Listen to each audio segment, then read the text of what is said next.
Y vamos a estar hablando en esta hora sobre el hombre perfecto.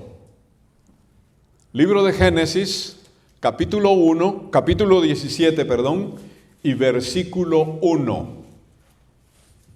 Génesis 17, 1.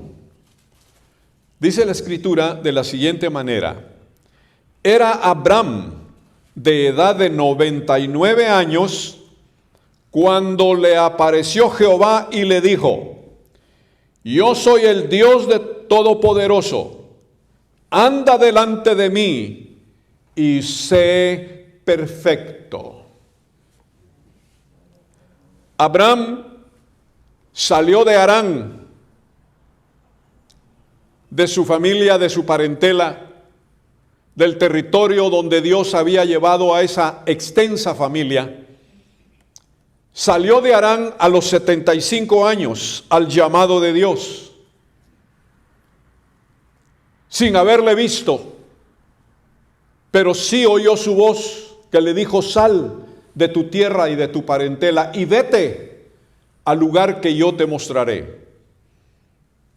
Pasaron 24 años cuando Dios se le apareció, dice la palabra aquí, y Dios le habla de nuevo y le dice: anda delante de mí y sé perfecto. Dios estaba tratando con ese hombre. Dios estaba dándole una orden, como que le estaba dando un mandamiento. Dios le estaba haciendo una invitación. Y Dios le estaba diciendo: detrás de ti estoy yo. Pero tú camina en tu vida diariamente, camina en tu vida, en tus experiencias, camina delante de mí. Los ojos de Dios estaban sobre la vida de ese hombre, para ayudarlo, para sustentarlo, para dirigirlo, para enseñarle y para mostrarle las cosas que Dios tenía preparadas para él en ese precioso llamamiento que le hizo. Pero una cosa le pidió Dios a Abraham, y le dijo: sé perfecto. Y a través de la Escritura nosotros podemos ver que realmente Abraham llegó a cierta perfección en dos cosas importantes. Abraham perfeccionó la obediencia. Dios dijo acerca de Abraham: ahora sé que tú eres obediente. En semejanza al Hijo de Dios, a Jesucristo, Abraham fue obediente. Obedeció a Dios de todo corazón. Obedeció a Dios como si Dios hubiera sido su papá, su padre, pero lo obedeció con todas sus fuerzas. En segundo lugar, Abraham perfeccionó la fe. Creyó a Dios como un ciego cree en su bastón. Creyó a Dios de todo corazón.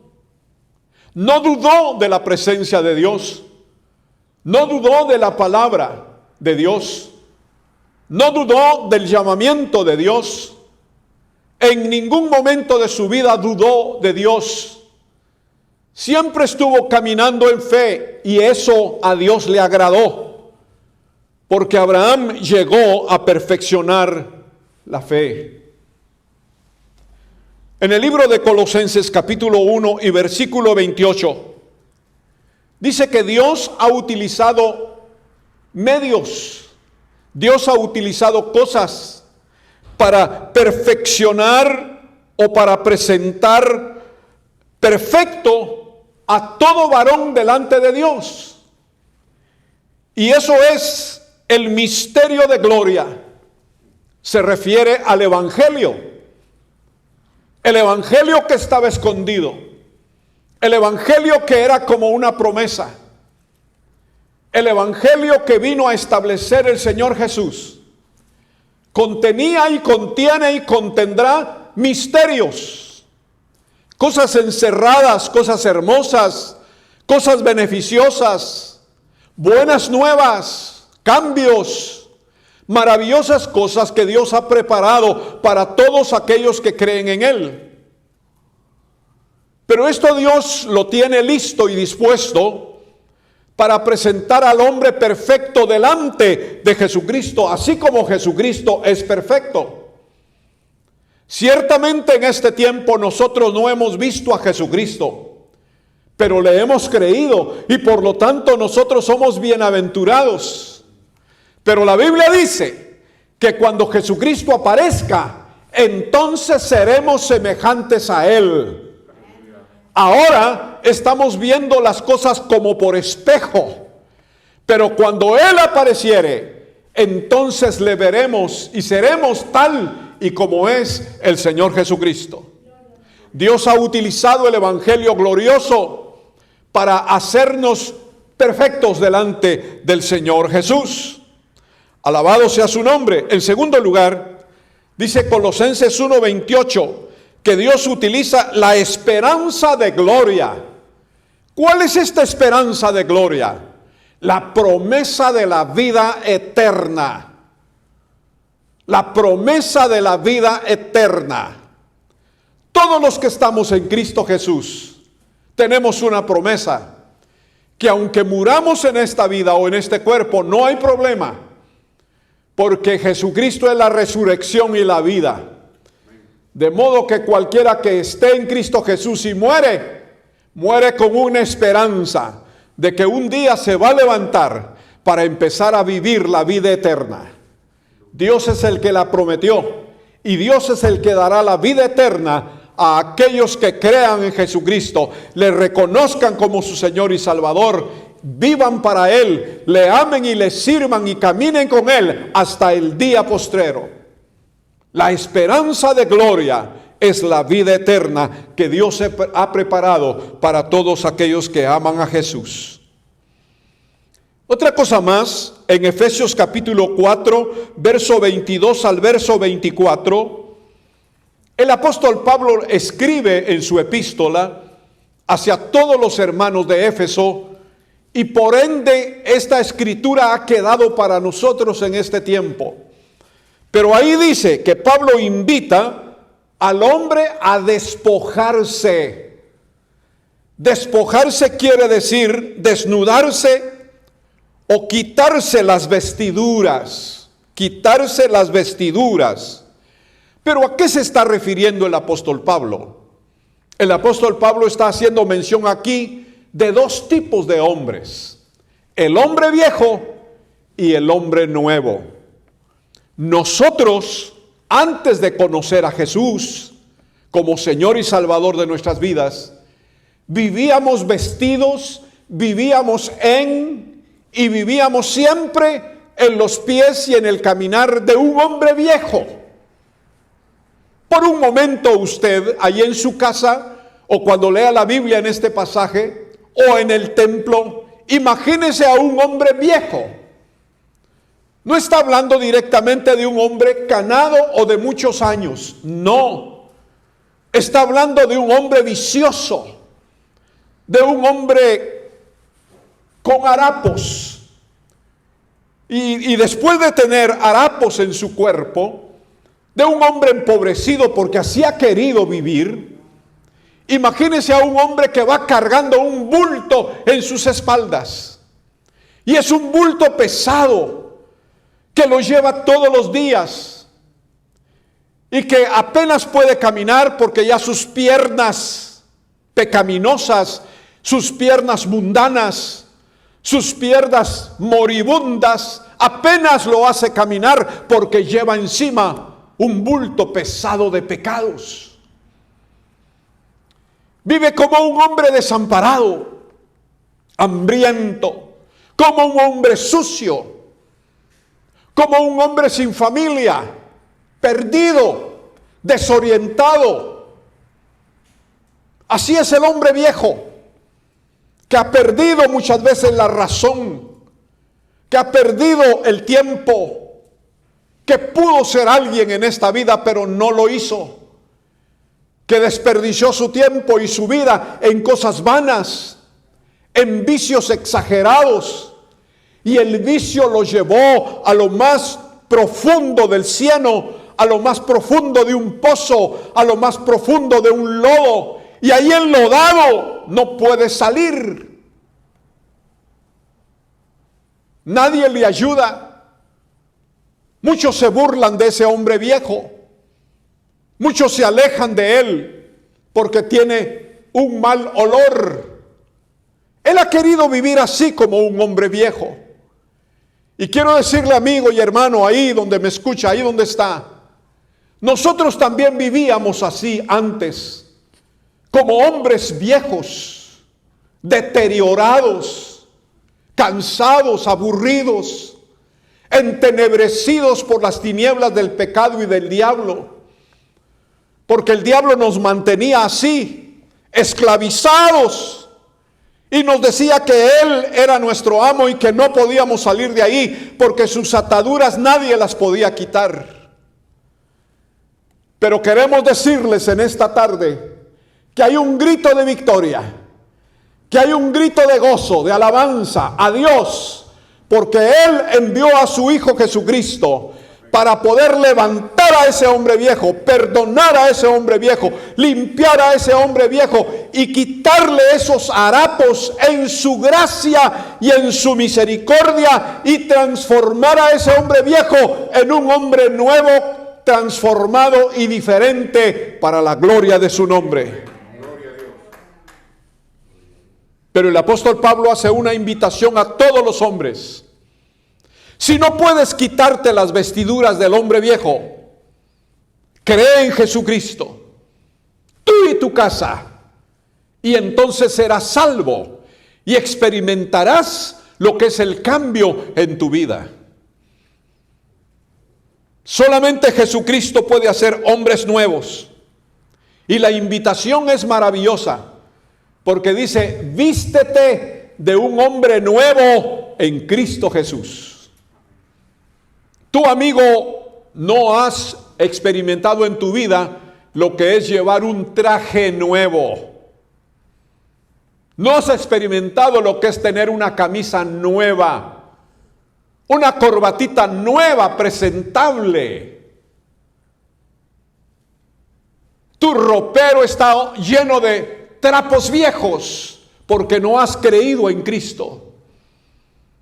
Pero cuando vengas al Señor, conozcas a Jesús, en esa nueva vida que el Señor Jesucristo quiere darte, también te regala el vestido.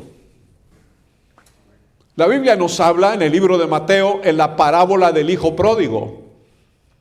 El hijo pródigo, cuando regresó de las tinieblas, cuando regresó del lodo de los chiqueros, cuando regresó a su casa, pidiendo perdón a Dios y pidiendo perdón a su padre, porque desobedientemente se fue a vivir mundanamente y alejado de su casa.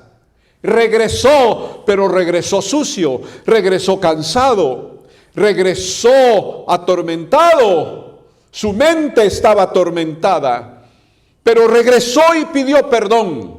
Y dice la Biblia que su papá estaba esperándolo con ansias, y cuando lo vio con alegría, dice la Biblia que lo besó a pesar de su mal olor, lo besó a pesar de que no venía bien bañado, y le dijo a sus siervos, a sus ayudantes, les dijo: saquen el mejor vestido, bañen a mi hijo, limpien a mi hijo, porque mi hijo muerto era, se había perdido, pero ha sido hallado, y hagamos fiesta. Y mi hijo tiene que estar en esta fiesta, pero con un vestido nuevo, con un vestido bueno, con un vestido de buen olor. Dice que el papá, movido a misericordia, en su amor, le regaló el mejor vestido, puso un anillo en su dedo y le puso zapatos en sus pies, porque esos pies venían heridos de tanto caminar y venían sucios de tanto polvo y de tanto lodo. Dios quiere hacer eso en tu vida, amigo. Dios quiere darte una nueva vida, que seas un nuevo hombre. pero Él te quiere bien vestido, un vestido espiritual que solamente Jesucristo tiene en sus roperos, en sus armarios. Y el Señor quiere regalarte el mejor vestido. Por eso Pablo invita a vestirnos del vestido nuevo, creado en Dios en justicia y en santidad. Y santidad quiere decir limpieza. Dios quiere darte ese nuevo vestido. Ahora bien, en 2 Timoteo capítulo 3 y verso 17, dice la Biblia que el hombre puede ser preparado y perfecto. 2 de Timoteo 3:17, el hombre puede ser preparado y perfecto. Pero la pregunta aquí es una pregunta lógica. ¿Cómo puede el hombre en este tiempo ser preparado y perfecto? Estamos viviendo entre tanta pudredumbre. Estamos viviendo en una sociedad caída, enferma. Estamos viviendo en una sociedad apartada de Dios. Estamos viviendo entre muchos hombres y mujeres que solamente piensan en la vanidad de sus sentidos, que solamente piensan en distraerse, en embrutecerse todos los días festivos del año, con mucho licor, con muchas drogas, con muchas fiestas, con muchas parrandas, con muchos paseos, con muchos insultos, con muchos chistes incorrectos. La gente en tiempos de festividades lo aprovechan como una excusa solamente para llenarse de comida y de bebidas que realmente no ayudan en nada. Hay muchos accidentes en estos tiempos porque los hombres irresponsables manejan su vehículo embriagados de licor. Y la ley dice, si manejas, no tomes. Y si tomas licor, no manejes. Pero los hombres no obedecen. Siempre se cruzan la cerca y siempre hacen lo que quieren. Y hay grandes accidentes, muchas muertes por causa de eso. La Biblia dice que estamos viviendo en tiempos peligrosos. Y la Biblia dice también que los días en que estamos viviendo son días malos. En este ambiente en que vivimos, ¿cómo puede ser un hombre perfecto y preparado? La palabra de Dios nos da claramente la respuesta. Tenemos nuestro texto de 2 de Timoteo 3:17. En primer lugar, dice la palabra de Dios que podemos ser preparados y perfectos por la palabra de Dios. Todos los que tengan una Biblia, y si no la tienes, consíguete una Biblia. Empieza a leerla desde Mateo hasta el libro de Apocalipsis. Conoce la Biblia que tienes en tus manos. Tienes 66 libros. Conoce la palabra de Dios. La Santa Biblia no es un libro cualquiera. La Santa Biblia no es un libro de segunda mano. Quiero decirte que la Santa Biblia es el libro más vendido en todo el mundo. Millones y millones y millones de Biblias se venden anualmente a mucha gente en todos los idiomas que hay en el mundo. ¿Por qué razón? Por dos razones. Porque Dios ha preservado la Santa Biblia en esta tierra para que la gente lo lea. En segundo lugar, porque Dios sabe que en la Santa Biblia está escrito su palabra. Y yo te invito en esta mañana, en esta hora,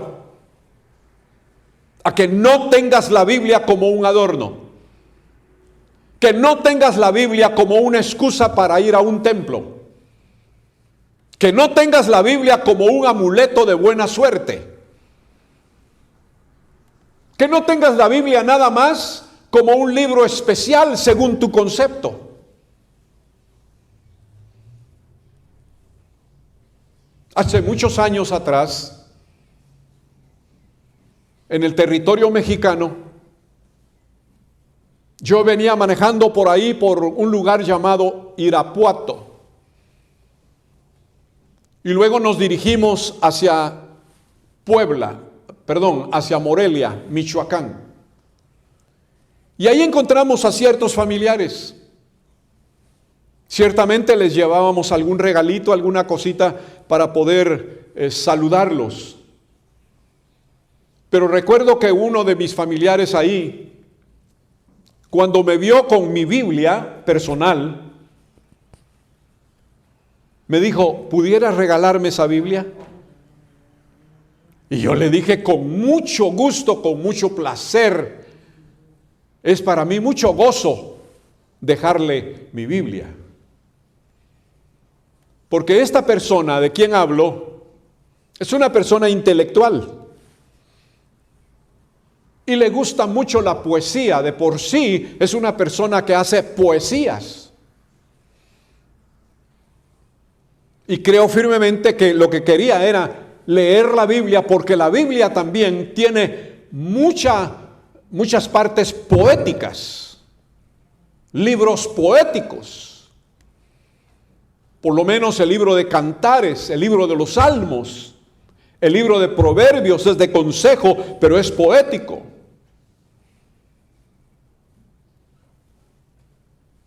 Y muchas personas quieren tener una Biblia solamente para encontrar lo que a ellos les gusta.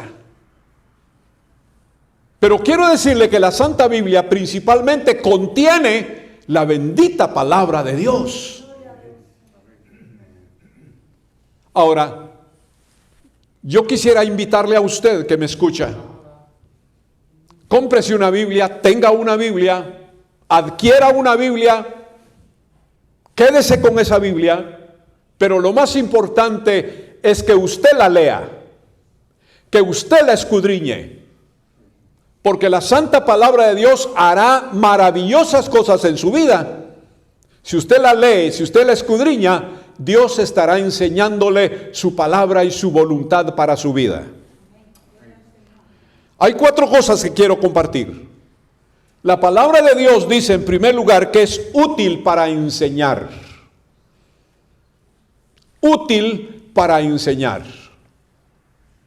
A los niños hay que enseñarles la palabra de Dios desde pequeños. Todo cristiano, todo padre cristiano responsable debe de leer la Sagrada Escritura y enseñarle a sus hijos la palabra de Dios desde pequeños. La primera enseñanza no se recibe en la escuela. La primera enseñanza no se recibe en el templo. La primera enseñanza debe de recibirse en el hogar, en la casa. Oh, qué maravilla si en todos los hogares del mundo se leyera la Sagrada Escritura, pero no es así. En los hogares hoy en día hay más televisión que palabra de Dios. Hay más libros de lectura educacional que dan en la escuela, pero muchos de esos libros que dan en la escuela tienen cosas erradas que cautivan la mente de los niños, de los jóvenes, de los universitarios también, y que los quieren apartar de Dios. Aquí en los Estados Unidos antes se leía la Biblia, se oraba y se le daba el saludo a la bandera. Esas 3 cosas el diablo las quitó. Y muchos endemoniados, satanistas, brujos, espiritistas que están en las escuelas y que están en las instituciones públicas, estuvieron a favor. El gobierno educacional de los Estados Unidos estuvo a favor de quitar esas 3 cosas de la escuela.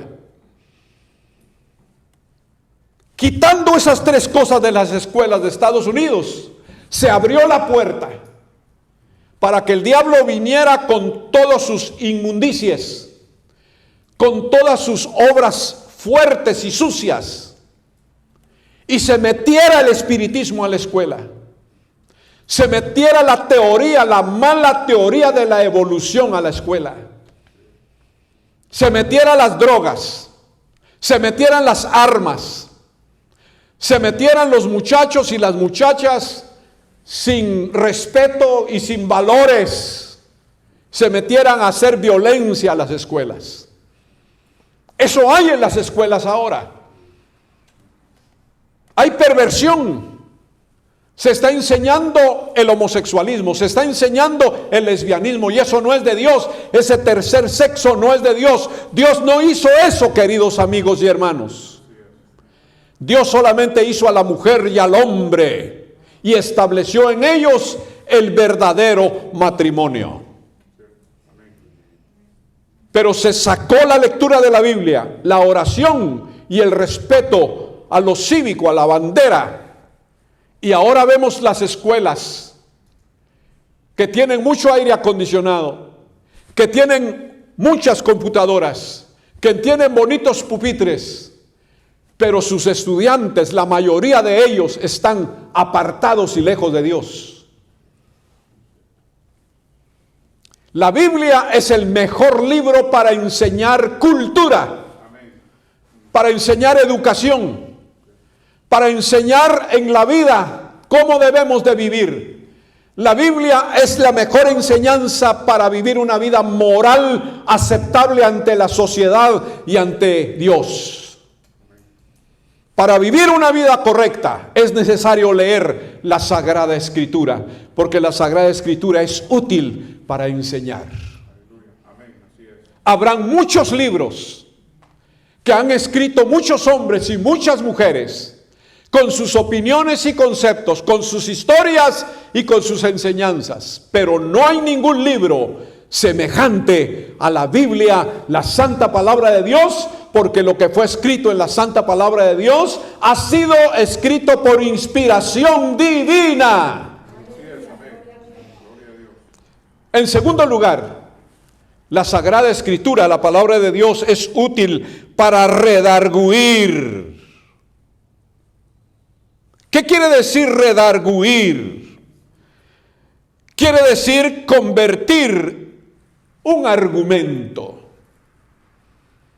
Redarguir quiere decir convertir un argumento. En otras palabras, escúchame bien, los argumentos humanos, los argumentos carnales, son los que los hombres y mujeres han predispuesto en sus corazones. Pero el corazón del hombre y la mujer está lleno de maldades. Entonces hay argumentos, hay cosas que argumentan, pero locamente. Hay muchos que dicen, yo soy científico, pero en su ciencia está apartado de Dios. Y argumenta que Dios no existe.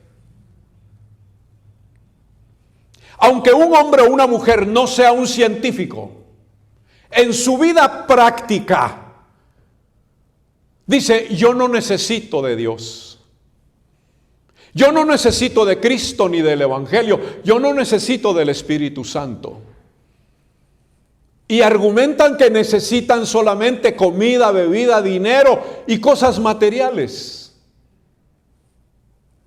Pero esta Biblia dice, ¿de qué le sirve al hombre si obtiene, si granjea todas las cosas del mundo y pierde su alma? O sea que hay muchos argumentos que la gente pone enfrente.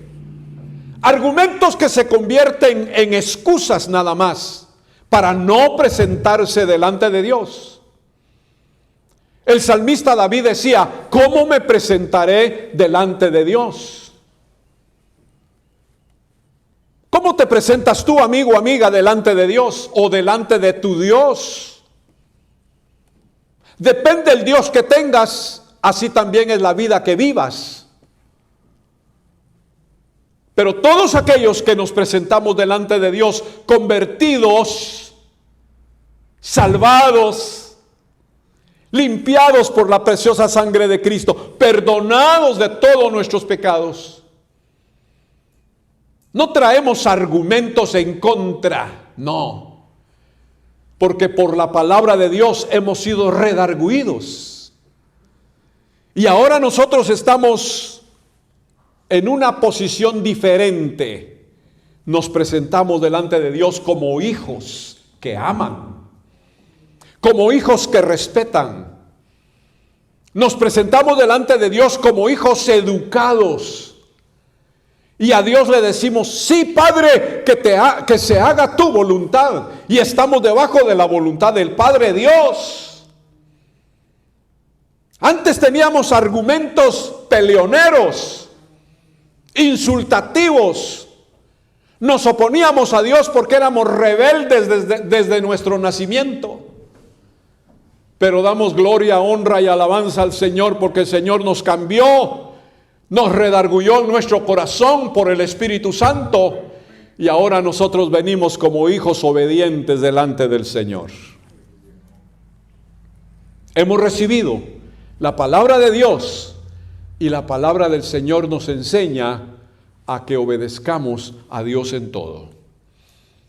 En tercer lugar, la santa palabra de Dios es útil para corregir.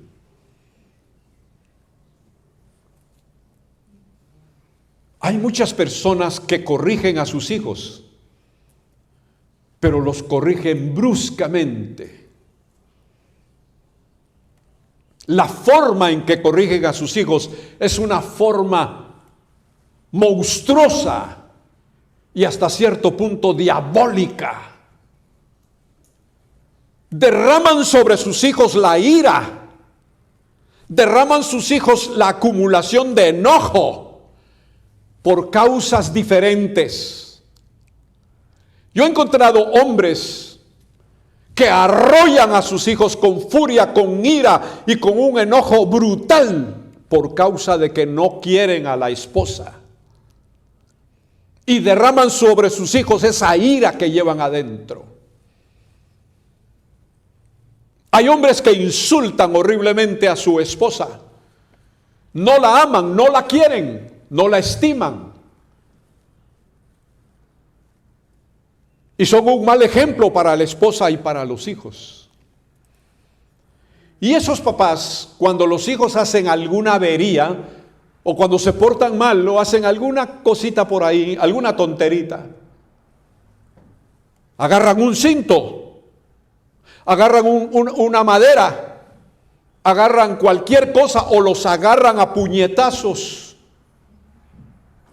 y tratan de corregirlos. Y algunos dicen: así como lo hizo mi papá conmigo, así lo voy a hacer ahora con mis hijos.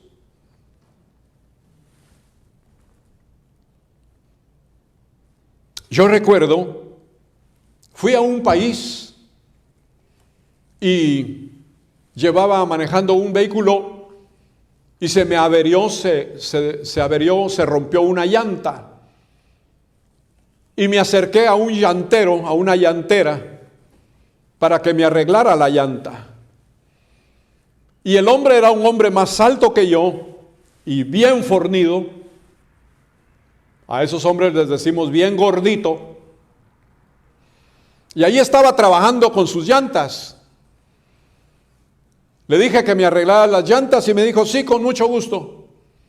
Pero yo noté algo extraño en ese hombre, que estaba como preocupado o como que le estaba entrando algo feo en su rostro, se miraba algo feo.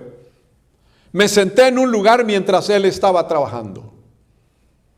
Lo que pasaba es que este hombre estaba esperando que sus hijos llegaran.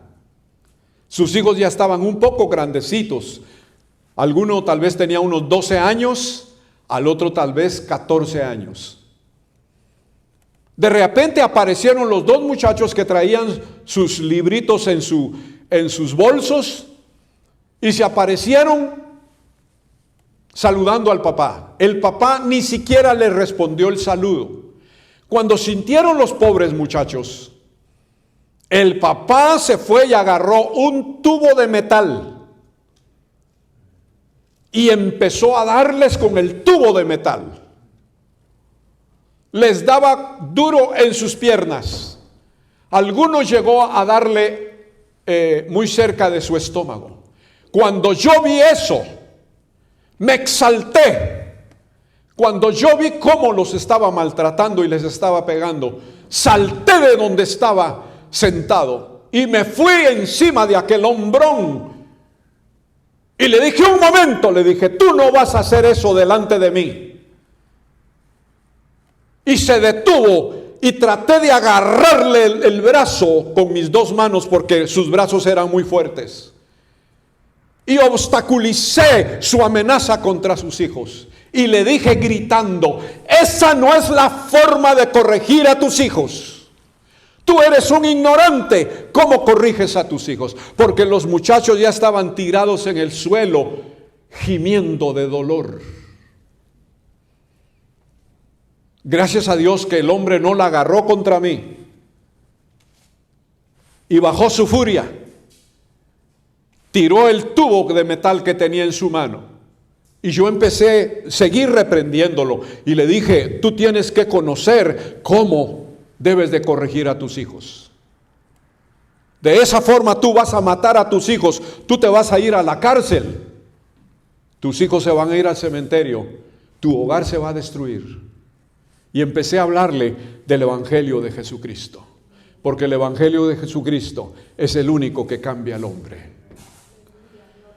Querido amigo y amiga, la palabra de Dios es útil para corregir. En la palabra de Dios vas a encontrar cultura. Lo que no te enseñaron en la escuela, lo que no te enseñó papá y mamá, lo que no te ha enseñado la vida, te lo va a enseñar la palabra de Dios.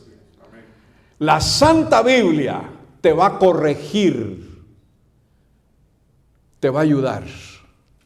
Quiero decirte algo, de por sí, nosotros los humanos hemos sido rebeldes, desobedientes, desleales y apartados de lo bueno. Siempre estamos tendidos a hacer lo malo. La palabra de Dios puede enderezar las ramas de nuestro árbol cuando nuestro árbol está un poco torcido. Es la palabra de Dios útil para corregir la vida del humano.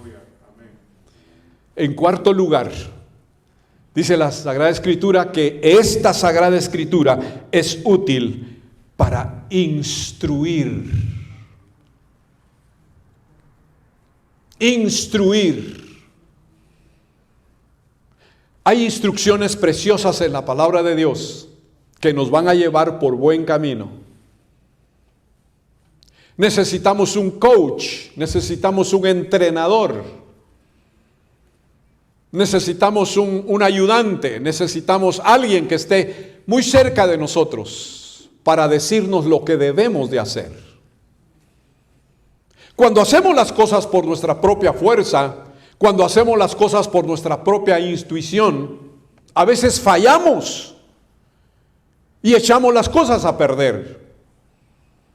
Cuando tenemos un instructor al alcance de nuestra vida, este instructor con sabiduría, con más entendimiento, con más experiencia, con algunos años más de vida y de buenas cosas y de buenos modales, nos va a instruir y va a formar nuestra vida de tal manera que nosotros salgamos de la pobreza al éxito. Y esa es la palabra de Dios. Tú debes de tener a la mano la Santa Biblia, leerla, recordarte de ella siempre. Llena tu corazón y tu mente de la palabra de Dios. Rúmiala diariamente, mastícala, cómela diariamente, que esté moviéndose la palabra de Dios en tu mente. Alabado sea Dios para siempre. Que esté la palabra de Dios en tu vida. Esta te va a instruir. Esta te va a instruir en la carrera de la vida. Esta te va a llenar de conocimientos que antes no tenías. La Sagrada Escritura es útil para que tú seas instruido, tengas conocimiento de ella, llegues a ser sabio, llegues a ser inteligente, muy inteligente. Entonces serás como árbol plantado junto a arroyos de aguas, que da su fruto en su tiempo, y que su hoja no cae, y todo lo que hagas prosperará. Aleluya, aleluya, aleluya. Toma la palabra de Dios, porque la palabra de Dios te va a instruir.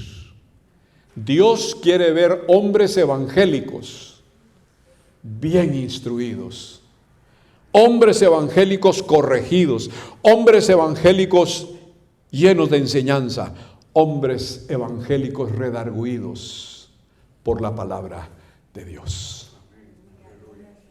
Que Dios te bendiga en esta tarde. Que Dios haga la obra en tu vida. Yo te invito, amigo, amiga, que estás escuchándonos, que escucharás este mensaje. Escríbenos a la Iglesia de la Promesa, a Palabras y Portentos de Jesús. Ahí está nuestra dirección. Llámanos por teléfono. Estamos para atenderte en cualquier momento del día, las 24 horas del día. Nuestro teléfono está abierto para ti. Que Dios te bendiga en esta hora. Amén.